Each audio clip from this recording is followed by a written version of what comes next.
जंगिया दिल के अरमान। दोस्तों, कहानी के शुरू में एक लड़के की लाश को एक लड़की खींचते हुए बाथरूम में लेकर जाती है और उसके बॉडी पार्ट्स को बाथटब में डाल देती है। अब कहानी फ्लैशबैक में जाती है। आज निम्मी और आकाश की शादी है।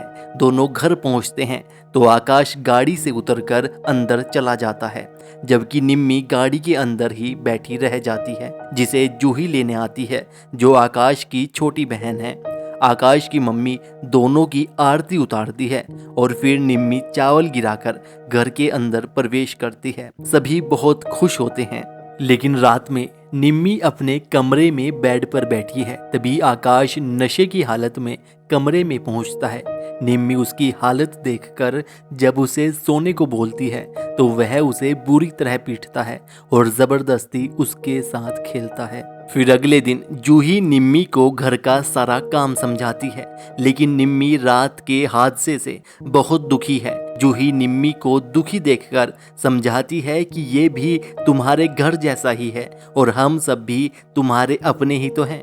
जिसके बाद जूही छत पर किसी से बात कर रही होती है कि तभी उसका दूसरा भाई केशव आता है। जूही उसे देखकर नीचे आती है। केशव को देखकर सभी बहुत खुश होते हैं और क्योंकि वह आकाश की शादी में नहीं आया था तो इसलिए वह निम्मी भाभी से पहली बार मिलता है और उन्हें देखकर लार टपकाने लगता है। फिर रात में सभी एक साथ खाना खा रहे होते हैं। सभी निम्मी के खाने की तारीफ करते हैं, लेकिन आकाश को खाना पसंद नहीं आता और वह निम्मी को डांटने लगता है।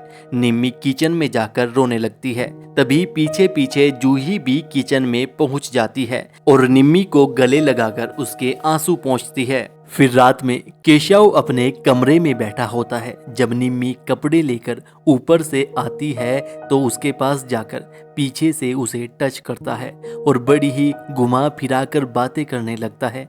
निम्मी उसका इशारा समझ जाती है और बिना कुछ बोले चुपचाप अपने कमरे में चली जाती है। जब केशव ऊपर से नीचे आता है तो आकाश उसे देखकर उससे पूछता है कि निम्मी इतनी तेजी से ऊपर से नीचे क्यों आई, लेकिन केशव उसका जवाब दिए बगैर वहां से अपने कमरे में चला जाता है। इधर निम्मी अपने कमरे में केशव की हरकतों के बारे में सोचकर रो रही होती है। तभी आकाश कमरे में आता है और हमेशा की तरह निम्मी को पीटता है और उसे परेशान करता है। फिर अगले दिन जूही निम्मी भाभी के कमरे में आती है और उसकी लिपस्टिक यूज करती है और वहीं बैठकर अपने मोबाइल से अपनी वीडियो रिकॉर्ड करने लगती है कि तभी निम्मी पानी में भीगे हुए कमरे में आती है। जूही जल्दी से उसके शरीर को पोंछती है और उसे ठंड न लग जाए इसलिए बेड पर कंबल उठाकर लेट जाती है। जिसके बाद दोनों धीरे धीरे एक दूसरे के काफी ज्यादा नजदीक आ जाती है। फिर अगले दिन निम्मी जूही को बोलती है कि कल रात हमारे बीच जो कुछ भी हुआ वह सही नहीं था, लेकिन जूही उसे समझाती है कि तुम मुझे प्यार करती हो और मैं तुम्हें, तो इसमें गलत क्या है। और जूही निम्मी को गले लगा लेती है और इधर केशव उन दोनों की ये बातें सुन लेता है। जिसके अगले दिन जब निम्मी अपने कमरे में सो रही होती है कि तभी केशव फिर से उनके पास आता है और मीठी मीठी बातें करने लगता है, लेकिन निम्मी को ये सब अच्छा नहीं लगता और वह केशव को वहां से जाने को कहती है। फिर रात में निम्मी की तबीयत बहुत ज़्यादा खराब हो जाती है। तभी आकाश वहां पर आता है, उसे बाहर जाकर सोने को बोलता है। निम्मी बाहर सोफे पर जाकर लेट जाती है। उसकी तबीयत बहुत ज़्यादा खराब होती है। जब जूही उसके खांसने की आवाज़ सुनती है वह बाहर आकर देखती है कि निम्मी को बहुत तेज बुखार है। वह उसे कमरे में लेकर जाती है और दवाई खिलाकर सुला देती है। फिर अगले दिन निम्मी जूही को धन्यवाद देती है और जूही भी उसे गले लगा लेती है और इस तरह दोनों एक दूसरे को बहुत ज़्यादा प्यार करने लगते हैं। फिर जब निम्मी छत पर कपड़े फैलाने जाती है तभी केशव वहां पर आता है और निम्मी भाभी के साथ बदतमीजी करने लगता है।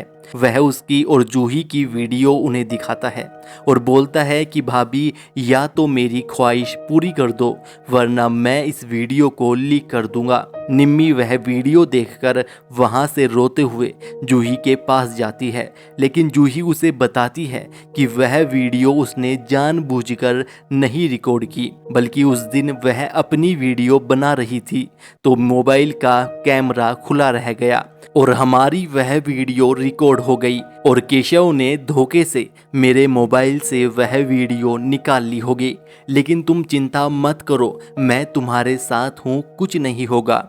जिसके बाद जूही केशव के पास जाती है, लेकिन केशव उसे भी धमकाते हुए बोलता है कि मुझे जो चाहिए मैं लेकर रहूँगा वरना ये वीडियो लीक कर दूंगा, मुझे कोई फर्क नहीं पड़ता। जिसके बाद उसी रात को निम्मी केशव को बुलाती है और कहती है कि कल रात मम्मी पापा भी घर पर नहीं है, आकाश भी ऑफिस से लेट आएगा, तो तुम कल रात ठीक 7 बजे मेरे कमरे में आ जाना। फिर अगली रात को जब निम्मी अपने कमरे में होती है तभी केशव वहां पर आता है। दोनों एक दूसरे से मीठी मीठी बातें करते हैं और जूही पीछे से हथौड़ा उठाकर केशव के सिर में मार देती है। केशव वहीं पर गिरकर दम तोड़ देता है। निम्मी उसे खींचकर बाथरूम में लेकर जाती है और फिर रात में जब आकाश ऑफिस से घर वापस आता है तो निम्मी उसे भी बहाना बनाकर बाथरूम में लेकर जाती है और वहां पर केशव की बॉडी को देखकर आकाश बेहोश हो जाता है।